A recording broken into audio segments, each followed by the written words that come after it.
Bien, buenas noches, hermanos. Pues es una bendición estar aquí y poder compartir la palabra de Dios. Y seguimos bajo esta misma serie sobre cómo podré si alguno no me enseñare. Pero hoy vamos a hablar de otra persona. Hemos estado hablando durante toda esta serie sobre el predicador, el que va y predica la palabra de Dios y la necesidad que hay de predicar la palabra de Dios a los demás. Pero hoy vamos a hablar sobre el receptor del mensaje de la palabra de Dios, y es que hay una gran diferencia entre un corazón deshonesto que busca a Dios y un corazón honesto que busca al Señor. Por eso así le he titulado al mensaje de hoy: la diferencia entre un corazón deshonesto y un corazón honesto que busca a Dios. Y a lo largo de toda nuestra serie hemos hablado de la necesidad imperante que hay el día de hoy de ir y predicar el Evangelio, como el Señor nos instruyó. Y en esta iglesia no nos cansamos de decirle a usted, hermano, que el Señor nos ha llamado a predicar, y no nos cansamos de leer la Gran Comisión. Y de hecho, acompáñenme a leerla nuevamente, por favor, en Mateo capítulo 28, versículo 19.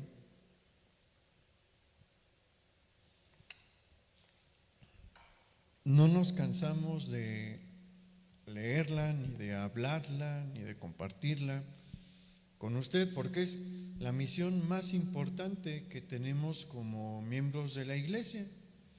Es la instrucción más importante que el Señor Jesús nos ha dejado a todos los que le seguimos. Y nos dice lo siguiente ahí en Mateo capítulo 28, versículo 19 y 20. Por tanto, id y haced discípulos a todas las naciones, bautizándolos en el nombre del Padre y del Hijo y del Espíritu Santo, enseñándoles que guarden todas las cosas que os he mandado, y he aquí, yo estoy con vosotros todos los días hasta el fin del mundo. Amén.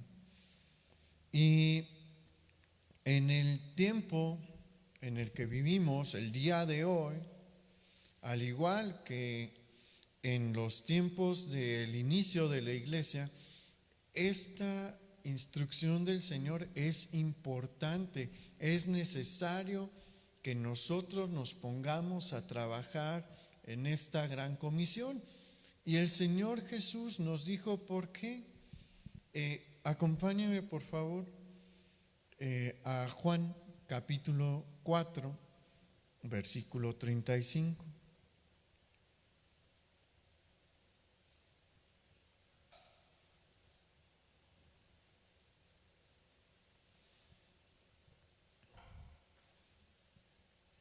Juan 4, 35, ahí el Señor Jesús nos dice lo siguiente: ¿no decís vosotros, aún faltan 4 meses para que llegue la siega?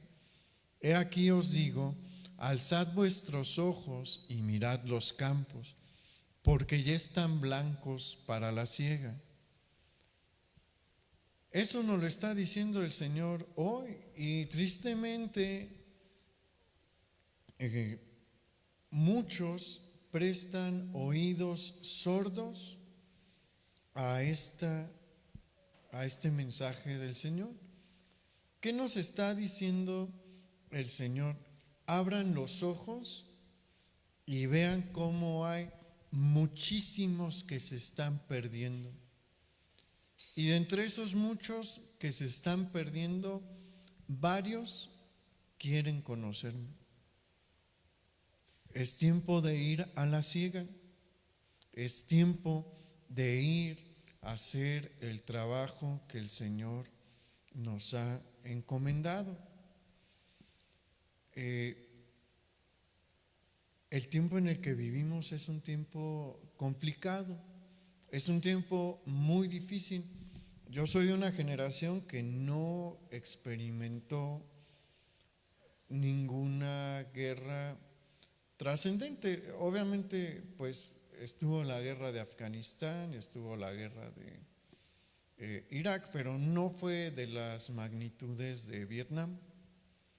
Y bueno, aquí en México, Vietnam no se vivió, nada más se escuchaban las noticias, ¿no? Pero no fue algo que la población haya sufrido o en lo que haya participado, pero tuvo una duración de varios años, ¿no? Y fue una guerra violenta, complicada.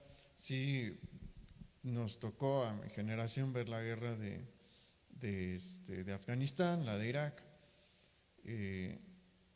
Hemos oído de lo de Siria, pero pues aquí en México eso no ha impactado directamente.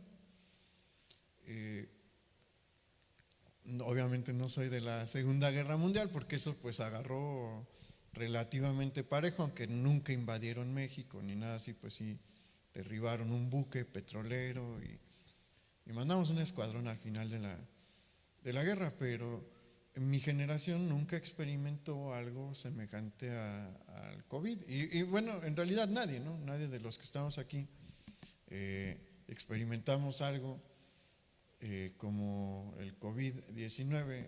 En otro mensaje les comenté que pues cuando lo de la influenza H1N1, pues duró 2 semanas, ¿no? Y yo dije, qué padre, qué buenas vacaciones en medio del año escolar, ojalá y vuelva a pasar otra vez. Y bueno, pues, sucedió algo peor. Desde marzo no regresamos a actividades normales y demás, pero conforme se ha ido desarrollando esta pandemia, ha habido un montón de consecuencias colaterales. Mucha gente ha entrado en depresión, mucha gente ha sufrido de ansiedad. Lamentablemente ha habido mucha gente que ha perdido la vida y sus familiares tuvieron que sobrellevar esa tragedia. Pues no hemos experimentado nosotros un encierro tan severo como en otros países, porque pues las primeras semanas sí como que nos querían encerrar, pero tampoco fueron tan estrictos. Hemos tenido la facultad de salir, caminar y demás, pero ha habido otros que no. Seres queridos nuestros no han podido salir de la casa por esto y otras complicaciones físicas, y el estado de ánimo de estas personas se afecta. No estará de verdad el campo blanco para que nosotros vayamos a predicar. La gente necesita la palabra de Dios, es lo que más necesita ahorita. Y nosotros, los portadores, en muchas ocasiones no lo llevamos. Un predicador en los Estados Unidos, en el estado de California, se inconformó severamente con el gobierno, porque el gobierno del estado de California, porque le dijeron, pues no puede abrir, reverendo, hasta que le digamos, y eso puede ser hasta el 2021 o avanzado el 2021, porque su actividad no es esencial. Y él les dijo, no es esencial mi actividad.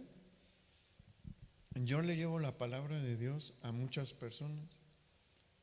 ¿Qué cree que necesitan más ahorita que están tristes, ahorita que están en el hospital, ahorita que perdieron el trabajo? Porque muchas personas perdieron su trabajo, que tuvieron que cerrar su negocio. Obviamente ustedes no le van a ayudar porque pues sí les dieron un apoyo económico a todos los ciudadanos económicamente activos en Estados Unidos, pero era algo para sobrevivir 15 días.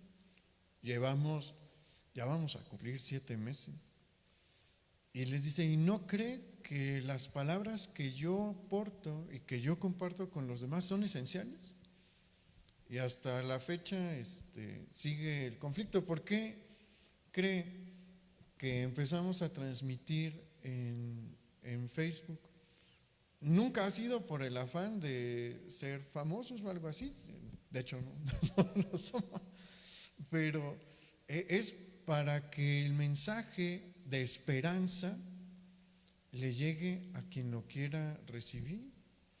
¿Por qué cree que abrimos las puertas en el momento en el que recibimos la autorización del gobierno para que todo aquel que quiera venir pueda asistir a recibir el mensaje de esperanza que predicamos y pues en la medida de lo posible recibir el afecto que hay dentro de una iglesia por todos los miembros, porque entendemos que los campos están blancos y que es necesario predicar el evangelio.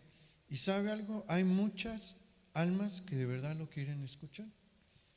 Y nos hemos llevado la grata sorpresa de, en estos meses que llevamos abiertos, no recuerdo cuántos meses son, si son 3 o 3 y medio, que pudimos reabrir,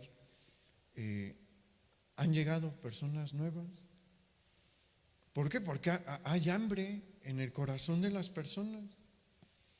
Y un corazón sincero que está buscando la verdad de Dios con todas sus fuerzas y quiere conocer las enseñanzas de Jesús, ¿sabe qué? Lo va a encontrar. Y es una gran bendición que nosotros le podamos compartir a estas personas. Y no me refiero a mí o a mi papá o a quien está enfrente del púlpito, me refiero también a usted, porque usted tiene también muchas oportunidades de llevar estas buenas nuevas y yo espero que las esté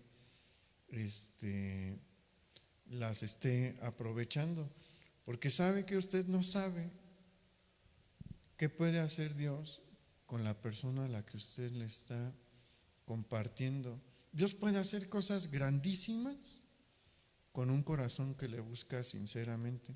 ¿Sabe por qué? Porque aquel que le está buscando sinceramente, rápido se va a poner a servirle a Él. No decimos que sirva aquí a la iglesia, sino que se va a poner a servir al Señor. ¿En qué? En predicar. Y en el libro de los Hechos encontramos a alguien con este corazón, a alguien que nada más estaba esperando que la revelación completa del Señor le llegase. La recibe porque tiene un corazón, ahorita vamos a ver el corazón que tenía, e inmediatamente Dios lo empieza a usar de una manera poderosa. Acompáñame por favor a Hechos capítulo 18, versículo 24.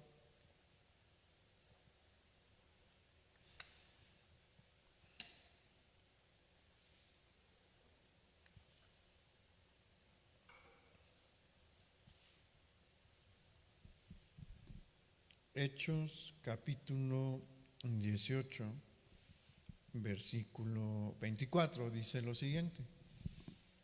Llegó entonces a Éfeso un judío llamado Apolos, natural de Alejandría, varón elocuente, poderoso en las Escrituras.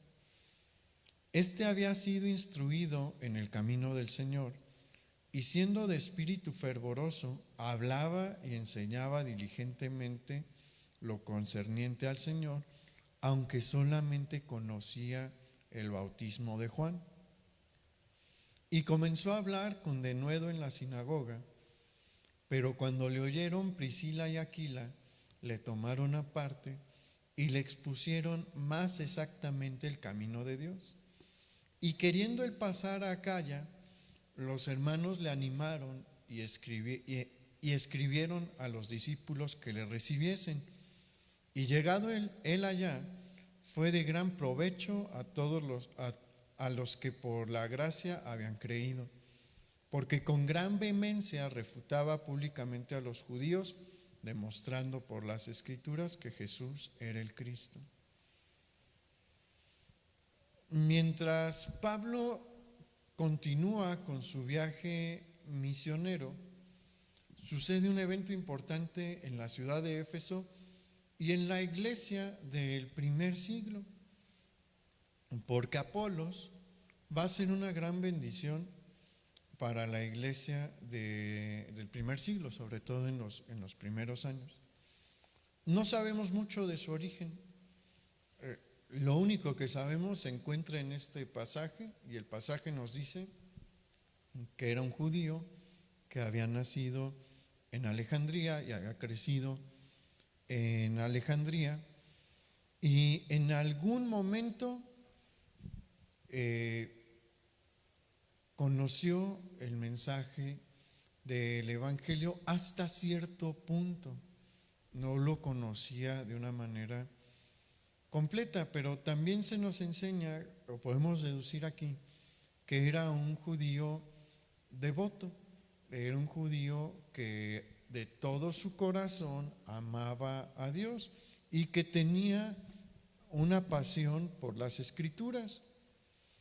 Recibió una buena enseñanza en las Escrituras. Cuando dice esta expresión de poderoso en las Escrituras, siempre refiere a una persona que las conocía a profundidad. Acuérdese que en este tiempo todavía no se ha escrito ningún evangelio. Todavía faltan algunos años para que se escriba el evangelio de Marcos, ¿no?, que muchos consideran que fue el primero en redactarse. Algunos creen que Mateo, ahí está la discusión, nadie sabe bien, pero todavía faltan años para que se escriba el evangelio de Marcos. Probablemente ya alguna carta de Pablo está en circulación, tal vez no, pero es probable que ya alguna carta de Pablo esté en circulación en este momento, y es todo lo que hay del Nuevo Testamento. Pero el Antiguo Testamento ya lleva mucho tiempo de haber sido completado y Esteban lo conoce. Apolos lleva tiempo estudiándolo, y probablemente en un inicio porque sus padres se lo inculcaron, pero después por su propio deseo, porque ahí dice que tenía un corazón fervoroso, por su propio deseo, él empezó a estudiar más. Y aparte Dios le da un don a Apolos, un don natural, que es el ser elocuente, el poder presentar un discurso de una manera apropiada, con una buena línea de pensamiento, con un pensamiento lógico y demás. Tiene ese don, tiene una facilidad de palabra y tiene una facilidad en su razonamiento, es bueno para argumentar. Pero además de eso, tiene un corazón enseñable.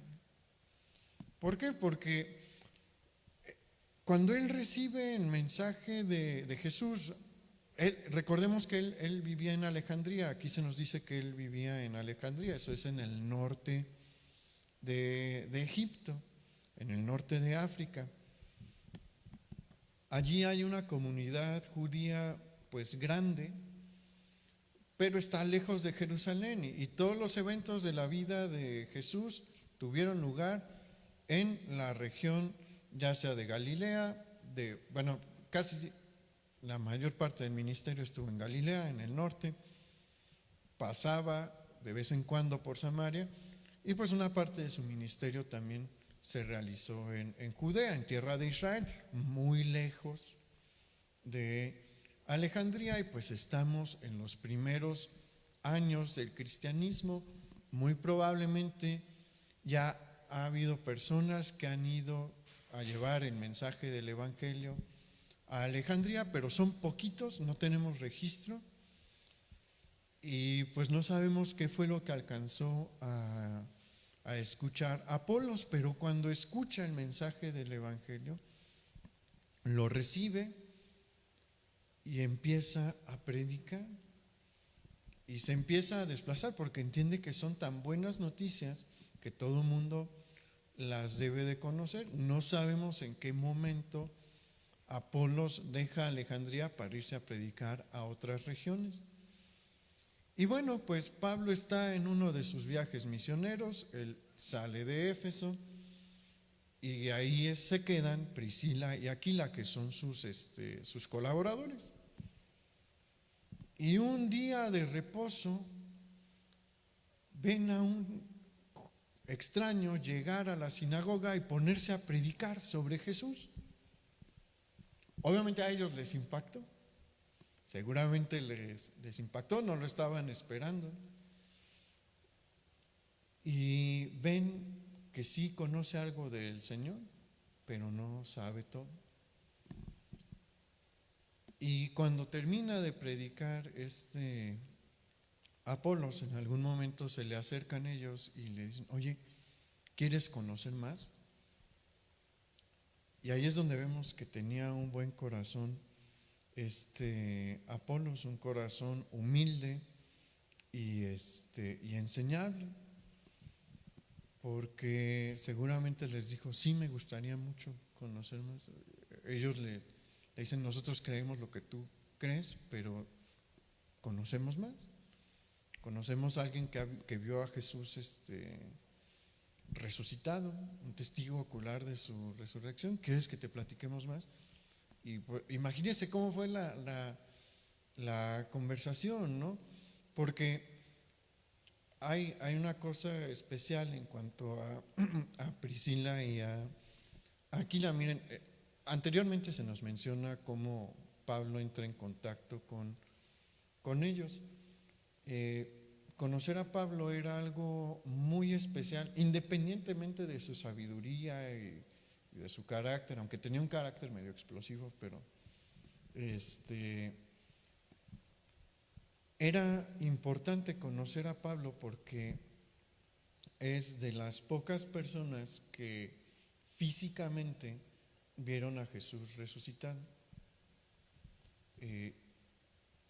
Sería padre, ¿no?, tener a un testigo ocular ahorita, pero eso sucedió hace casi 2000 años, ¿no? Pero conocer a alguien que vio directamente a Jesús y que no está diciendo, pues me contaron, sino que te está diciendo, yo lo vi, yo estuve delante de él, pues era otra cosa, ¿no? Y aparte, Pablo tenía naturalmente un conocimiento mucho más profundo de las escrituras que el que podía tener Apolos, porque por más devoto que hubiera podido ser Apolos durante su tiempo como judío, como practicante del judaísmo, su instrucción nunca se iba a poder comparar con la de Pablo. Recordemos que él estuvo a los pies del maestro más grande de Israel en su tiempo, Gamaliel. Entonces era una riqueza poder convivir con alguien como Pablo. Ellos son discípulos directos de Pablo, han pasado un buen tiempo con Pablo aprendiendo de él, están preparados, están entrenados. Y Apolos, cuando le dicen: oye, somos discípulos de Pablo, si quieres podemos platicar más de esto, creemos que hay varias cosas que te podríamos enseñar. Apolos le dice: pues enséñenme, yo quiero aprender. No se puso en una condición orgullosa, ni en una posición orgullosa, que es algo que generalmente sucede con alguien que tiene el don de la elocuencia y que ha estudiado, porque creen que nadie les puede enseñar algo nuevo, que nadie sabe más que ellos. Ese no fue el corazón de Apolos. El corazón de Apolos es humilde y es enseñable. Y recibe de Aquila y Priscila. Es un hombre que ha estado buscando a Dios honestamente, ha tenido un corazón honesto para con Dios. ¿Usted cree que a Dios se le escapan este tipo de personas? No. No, ¿por qué? Porque el Señor los quiere usar. Y el Señor ha decidido que este es el momento de empezar a usar a Apolos. Ha interpuesto en su camino a Priscila y a Aquila, y él empieza a aprender. Y cuando le transmiten todo lo que era necesario que él conociera, aparte del Evangelio, ¿qué se pone a hacer Apolos? A predicar. Que nos dice el versículo, los capítulos que leímos, que él empieza a sentir el anhelo de ir y predicar a Acaya. En Éfeso sabe que están Aquila y Priscila, y dice, bueno, no tiene sentido que yo esté aquí ya hay unos discípulos de Pablo, voy a ir a un lugar donde no se ha llevado el Evangelio, y siente que, o donde falta que se enseñe más el Evangelio, donde hace falta que se predique lo que me acaban de enseñar, y siente ir a Acaya. Y Aquila y Priscila le dijeron, no, fueron celosos, no, lo impulsaron. Todos los hermanos en Éfeso le dicen, sí, Apolos, ve allá a predicar, te necesitan allá también. Y va, ¿qué dice la Escritura que sucede con Apolos? Dios lo empieza a usar. Y empieza a hacer una diferencia en el lugar donde se encuentra. Tenía un don para enfrentarse a uno de los principales opositores de ese tiempo del cristianismo, que eran los judíos. Y por el don de la elocuencia que tenía y el conocimiento profundo que tenía del Antiguo Testamento, cuando él llega a enfrentarse con algún judío en este lugar, en cualquier otra ciudad, sabe cómo responderle. Dios lo ha equipado, y eso es una bendición para la iglesia también. Es bien importante que nosotros conozcamos las Escrituras para poder dar una respuesta de nuestra fe. Una cosa importante, no somos peleoneros. Pablo nunca estuvo buscando el conflicto. Esos llegan solos. No se necesita andar buscando el pleito, llegan solos. Pablo llegaba a las ciudades ya después de que el Señor le muestra claramente que es con los gentiles con los que debe de trabajar, pues le predica a los gentiles, y los enemigos solitos venían a enfrentarse con él.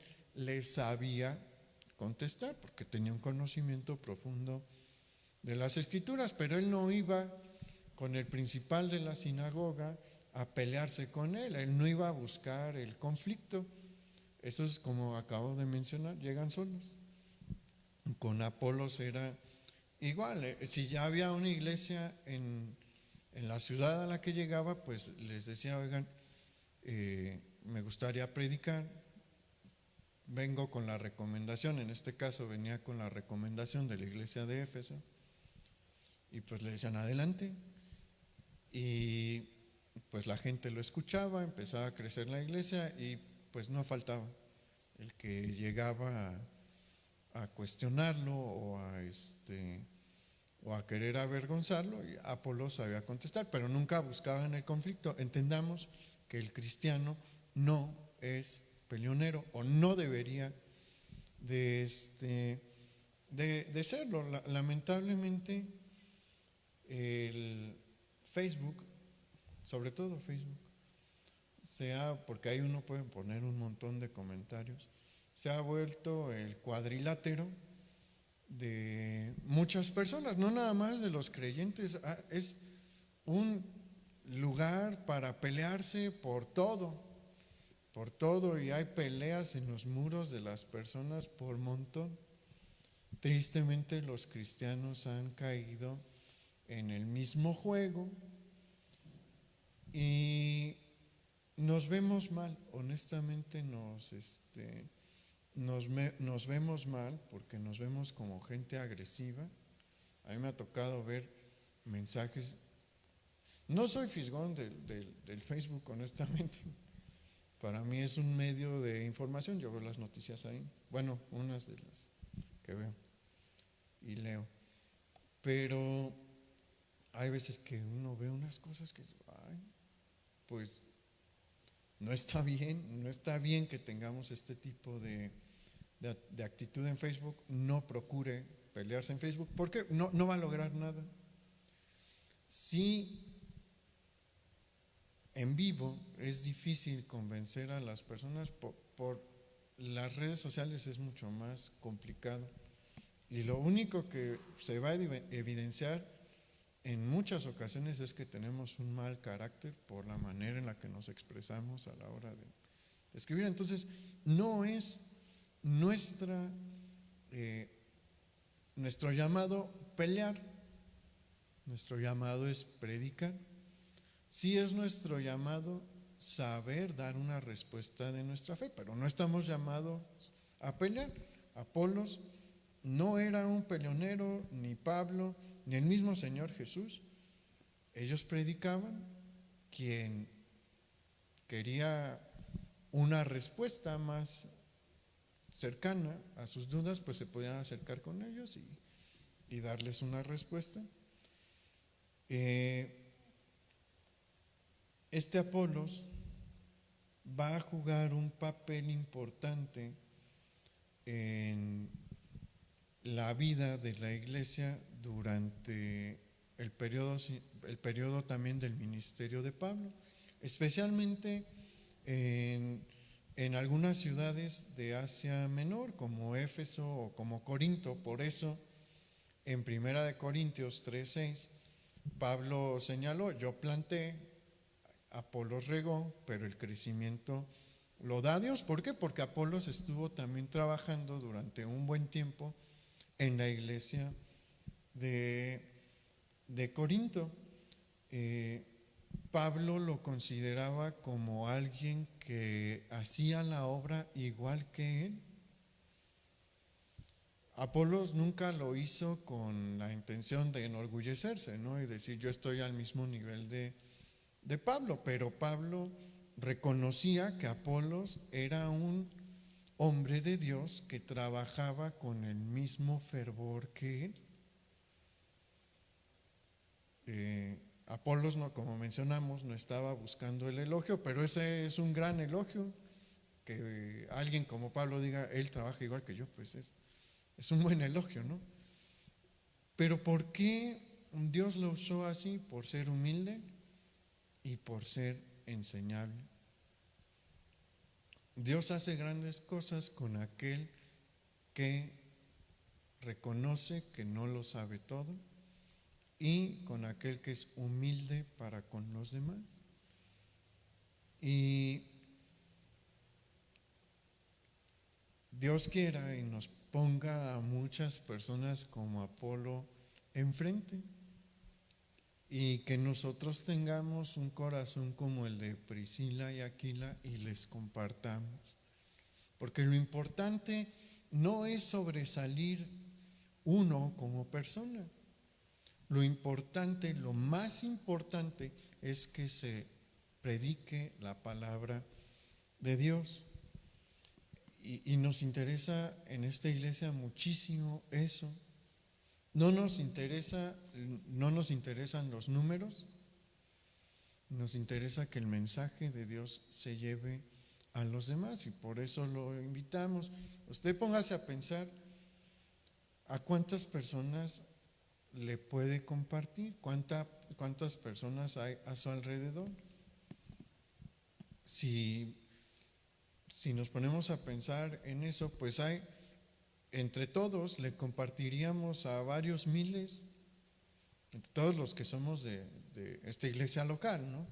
Si cada uno le predicase al mes a 10 personas que tiene a su alrededor, se le comparte 10, 20 personas en un mes, o sea, le estaríamos compartiendo a varios miles de personas.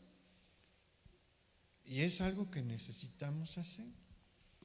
Y cuando Dios pone delante de nosotros a alguien con un corazón como el de Apolos, Él va a empezar a usar sus dones. Apolos tenía este don de la elocuencia, pero no todo el mundo lo tiene. Pero el don que el Dios nos ha dado, Él lo quiere empezar a usar. Hay gente que es buena para la música y pues Dios, perdón, los quiere empezar a usar. Hay quienes son muy buenos para tratar a los niños. Se requiere un don, honestamente. Yo lo intenté en una ocasión, ha sido la única vez que he dado clase para niños y me la pasé riéndome, pues porque no tengo el don, no tengo el don de control de grupo de niños chiquitos, pero hay quienes sí, y Dios los quiere y las quiere usar. Hay quien tiene el don para ir y acercarse a los enfermos. Se necesita también un don. Se necesita un don para ir a la casa hogar. Se necesita un don para ir con los ancianitos. La gama en la que Dios nos puede usar es muy amplia. Y Dios quiere usar nuestros dones. Y lo puede hacer si nosotros nos dejamos enseñar, si nosotros nos dejamos instruir, porque no lo sabemos todo. No sabemos todo. No sabemos cómo usar nuestros dones a plenitud. Necesitamos que alguien nos instruya. Y cuando tenemos esta buena actitud, Dios nos empieza a usar. A veces, rápidamente, como con Apolos, nos manda a un lugar grande. Pero hay veces que poco a poco nos empieza a usar el Señor. Y al final, pues podremos voltear atrás y ver las cosas grandes que Dios ha hecho. Esto sucede cuando se tiene un corazón honesto para buscar a Dios, dispuesto para buscar a Dios. Pero también hay personas que se acercan con un corazón que no es del todo honesto. Y hay ocasiones en las que las personas están buscando su propia gloria y hay muy malos resultados cuando se tiene este tipo de corazón. Y en el Nuevo Testamento vamos a encontrar también a alguien así. Acompáñame por favor a Mateo 19, versículo 16.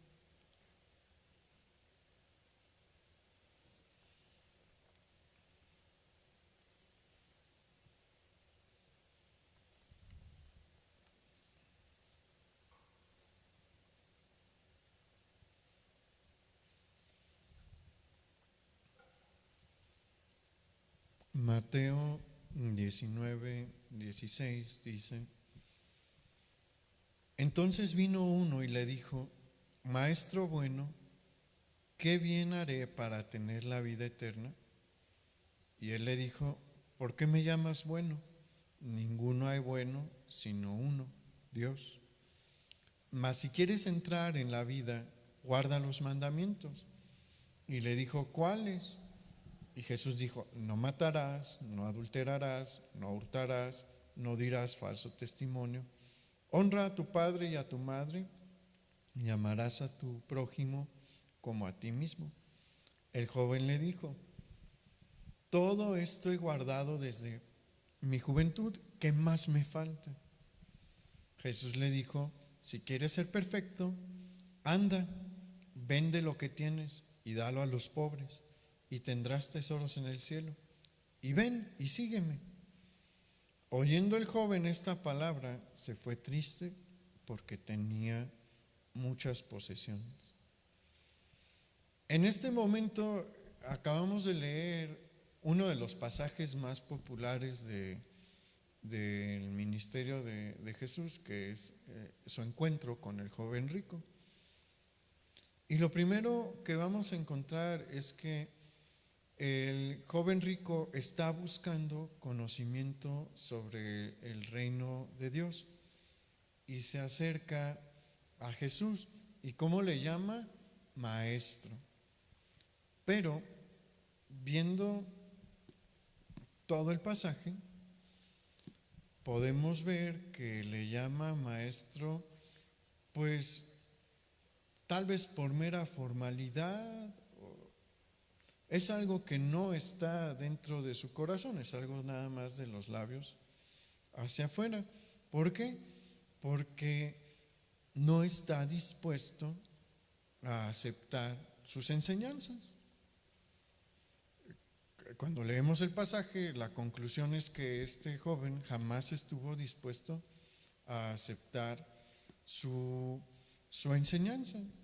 Simplemente le llama maestro y ya, pero no le reconoce verdaderamente como una autoridad. Y aquí empezamos a ver ya un aspecto dentro del joven rico. No es enseñable. Tiene una duda y se acerca con el mayor maestro posible en la historia de Israel, ¿no? Y en la historia de la humanidad, con Jesús. Pero se va a acercar con esta mala actitud en la que no es enseñable. Y el joven rico, como todo buen judío de este tiempo, conocía la ley de Moisés. Y por lo que podemos ver en el pasaje, pues sí hacía un esfuerzo para obedecer los mandamientos que se encuentran en ella.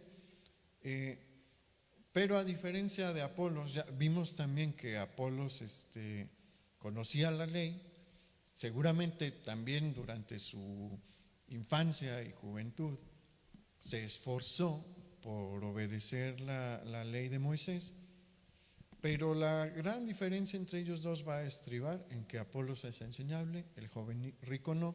Apolos es humilde, el joven rico no.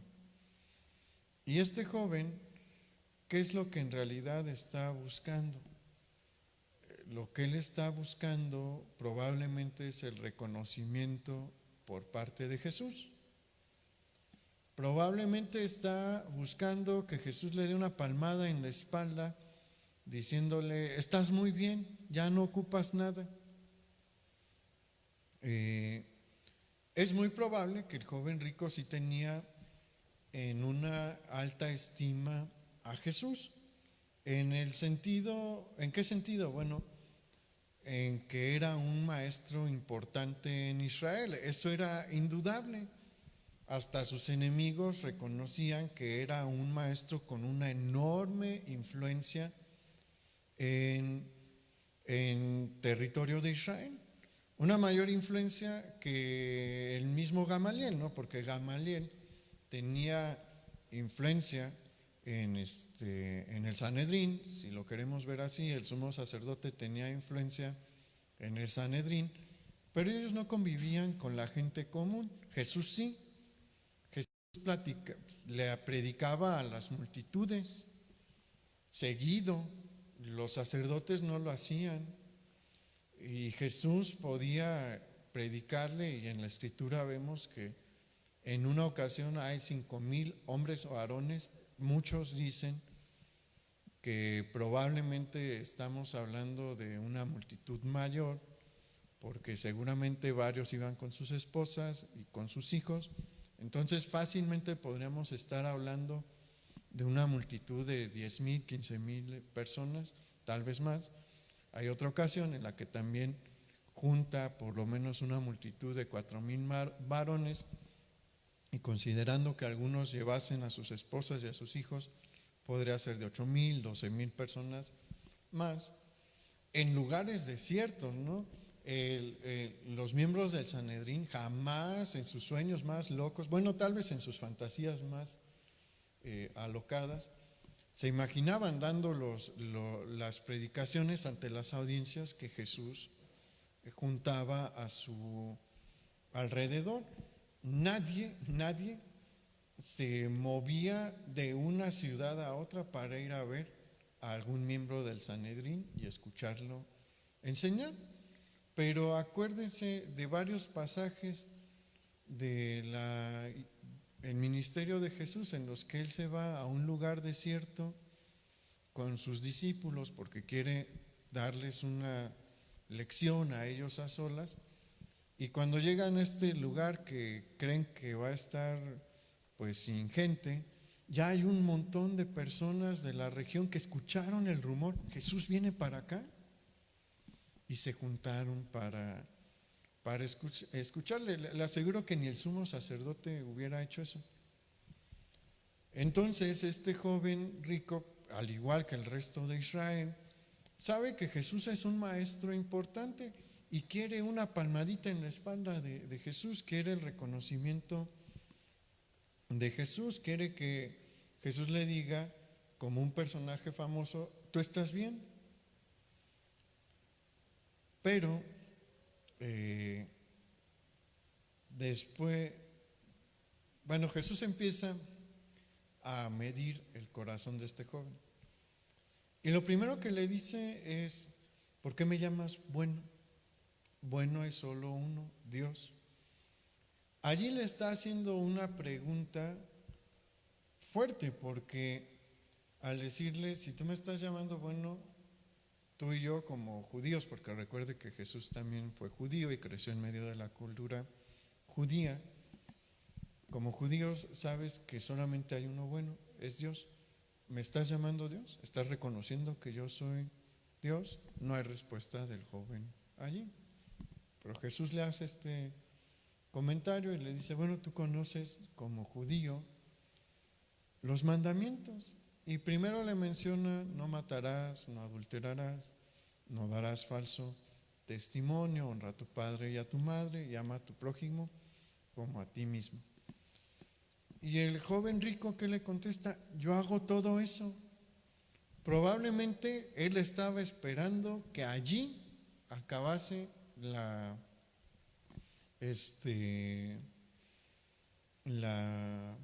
entrevista, por decirlo así, con Jesús, y que Jesús le diga, pues qué bueno eres, estás muy muy bien, síguele echando ganas, vas bien, vas por buen camino.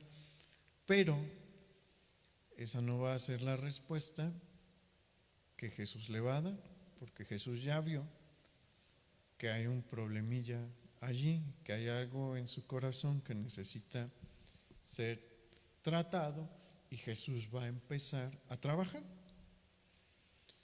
Y no acaba allí la entrevista, porque Jesús le dice, si quieres ser perfecto, en el versículo 21, si quieres ser perfecto, anda y vende lo que tienes y dalo a los pobres y tendrás tesoros en el cielo. Y ven y sígueme. El Señor le estaba pidiendo a este joven que cumpliese con el mayor de todos los mandamientos. ¿Se acuerda usted, hermano, que en una ocasión a Jesús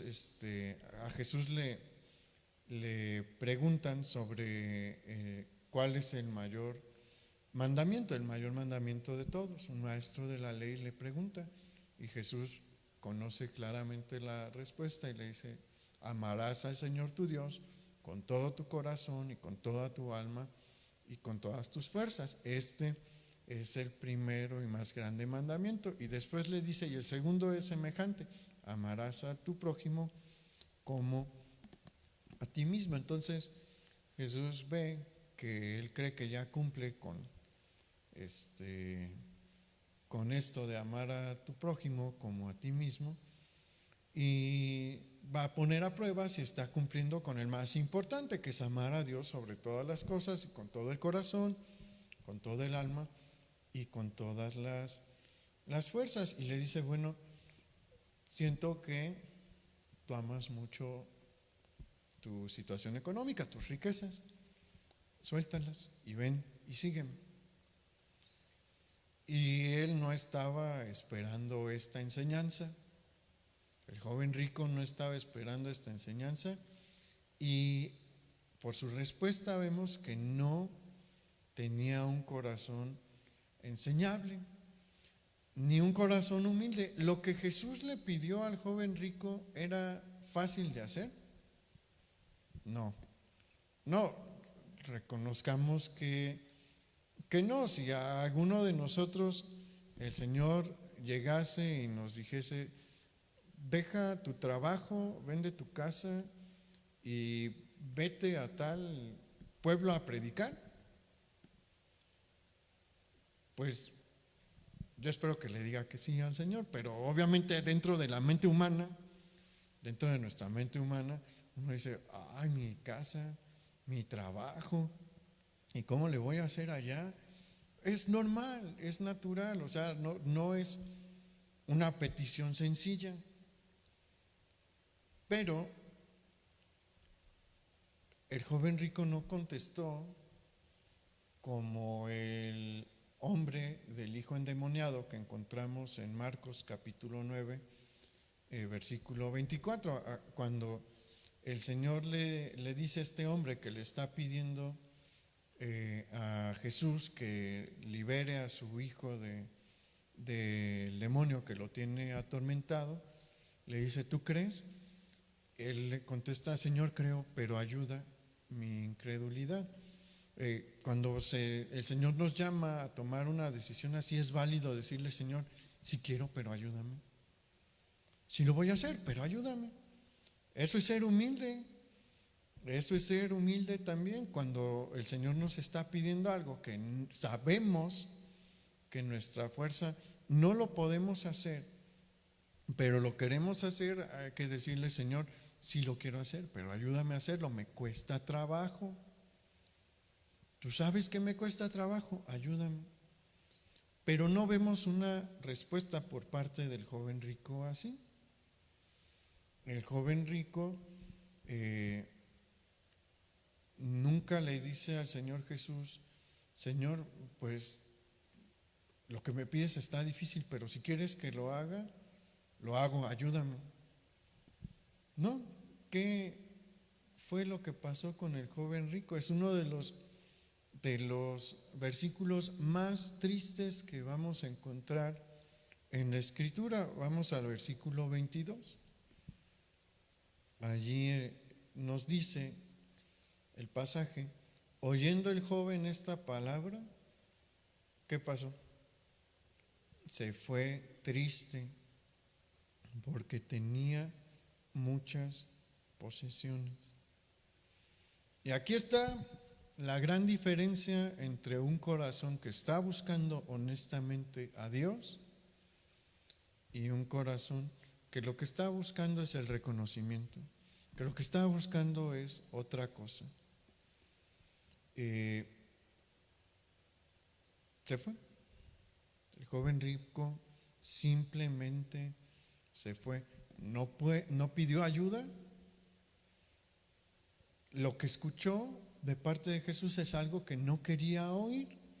Y como no le gustó lo que Jesús le dijo, simplemente se fue triste, diciendo: yo no quería oír esto, yo esperaba que Dios me dijera otra cosa. Yo esperaba que me levantaran el ánimo, no que me dijeran algo que me hace sentir todavía más mal. Y simplemente se fue. Dios pudo haber usado al joven rico. Mire, a lo largo, no es que, bueno, es que hay que ser objetivos y ver lo que dice la Escritura. Dios no discrimina entre el rico y el pobre.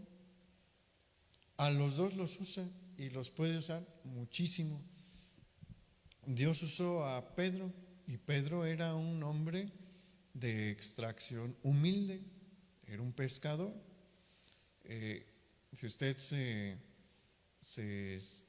se pone a ver algunos pasajes de los evangelios, va a encontrar que y de el libro de los Hechos, va a encontrar que los fariseos decían, estos son hombres del vulgo. Esa era una expresión despectiva. Los fariseos decían, estos hombres no son nada. ¿Por qué creen que pueden hablar de Dios? Porque Dios puede utilizar a la persona más humilde de una manera poderosa. ¿Usó de manera poderosa a Pedro? Sí, muy poderosa. A Juan, que tenía la misma condición que Pedro, lo usó, sí, pero también Dios no tiene problema con la gente que tiene dinero, los usa de muchas formas.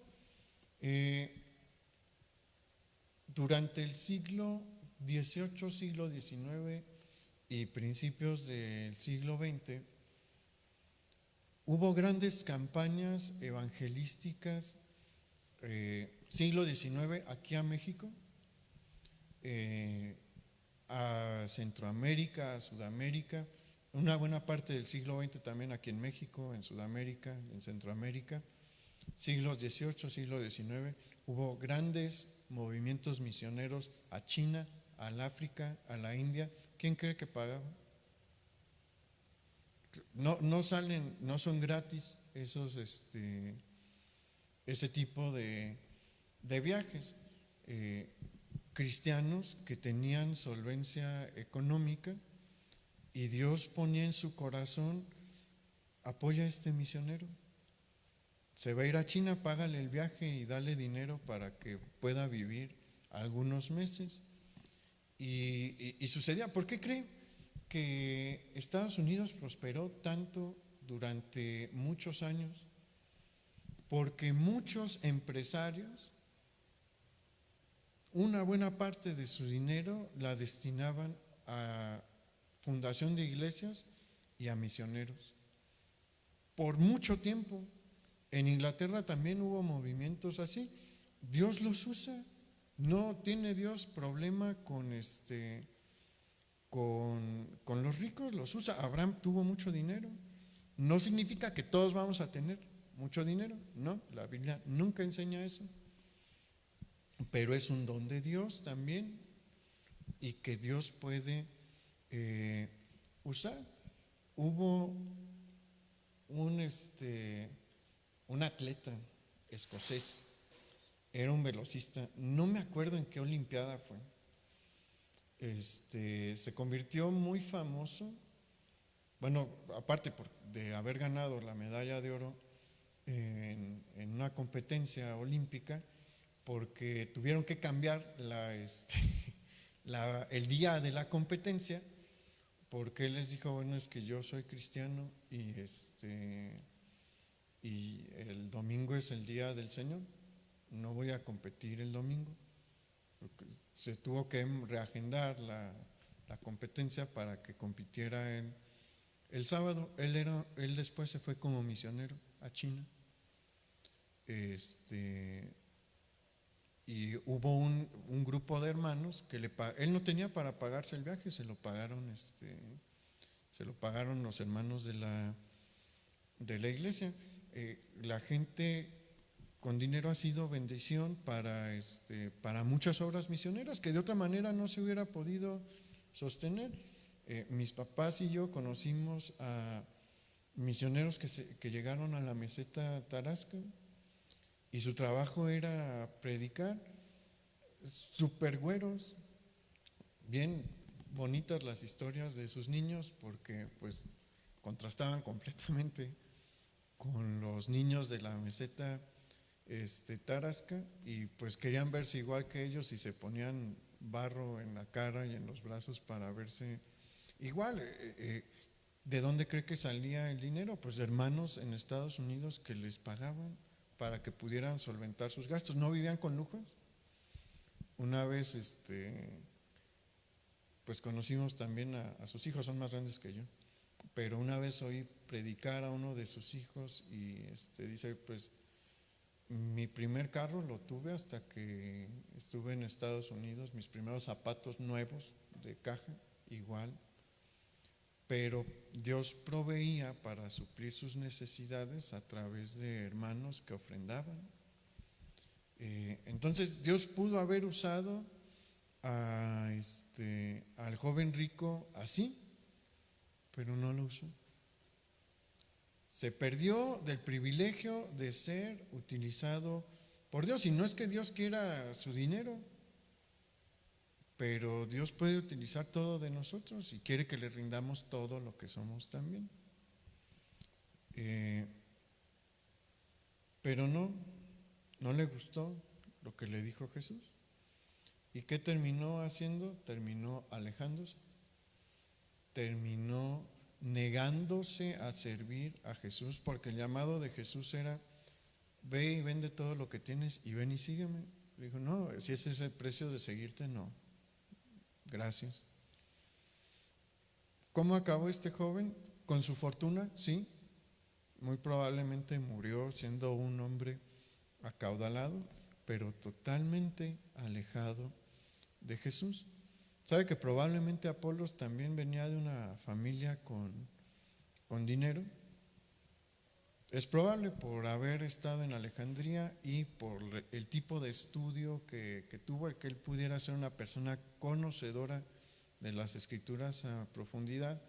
Era pues digámoslo así, un lujo que solamente ciertas familias pudientes lo podían solventar, porque pues vea a Pedro. Pedro era un hombre que estaba buscando al Mesías, sí, pero él estaba trabajando en la barca, igual que Juan. Iban a la sinagoga todos los días de reposo, sí, aprendían ahí, sí, pero pues el resto de los días trabajaban en el mar de Galilea. Pablo era de una familia pudiente y por eso a él sí lo mandaron a Jerusalén y se puso a estudiar las Escrituras, y por eso era tan conocedor de todas las Escrituras. Con Apolos era probable que fuera el mismo caso. Pero llegó un momento en el que Dios le dijo: deja tu comodidad, ven y sígueme, y empieza a predicar. ¿Y qué hizo? Se puso a predicar. ¿Y qué hizo Dios? Lo empezó a usar. No sabemos más del joven rico. Es famoso, ¿por qué? Por haberle dado la espalda al Señor. Apolos, ¿por qué fue conocido? Por ser un gran predicador de Dios. Y todo fue una diferencia entre la honestidad con la que estaban buscando al Señor. Y el Señor quiera, nos encontremos a muchos Apolos y seamos como Priscila y Aquila, que les instruyeron y que fueron esa chispa que ocupaban para empezar a brillar en medio de la oscuridad. Vamos a orar. Señor, te damos muchas gracias porque hoy estás hablando a nuestras vidas. Te damos muchas gracias por tu palabra y por todo lo que en ella nos enseñas. Señor, ciertamente tú nos estás llamando hoy a ser los predicadores, como lo fueron Priscila y Aquila, pero nos estás llamando también a tener un corazón enseñable como el de Apolos, porque eso marca la diferencia.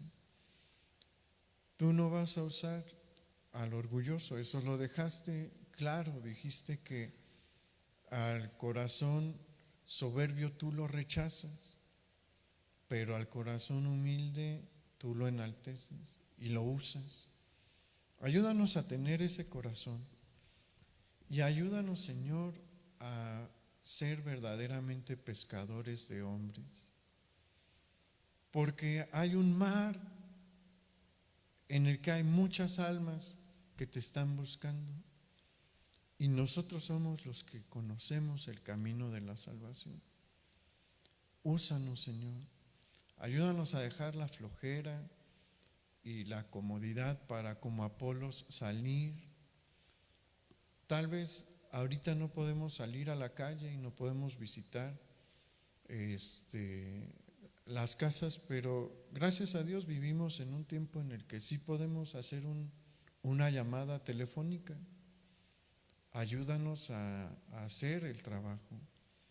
Ayúdanos, Señor, a esforzarnos, porque como nos has dicho, la mies es mucha. Es mucha la mies que hay el día de hoy. Y ciertamente los obreros son pocos, pero si el obrero le echa ganas, se puede sacar el trabajo. Aunque sean pocos, si pocos le echan ganas, se puede sacar el trabajo. Te pedimos que nos des el ánimo para hacerlo. En el nombre de nuestro Señor Jesús. Amén.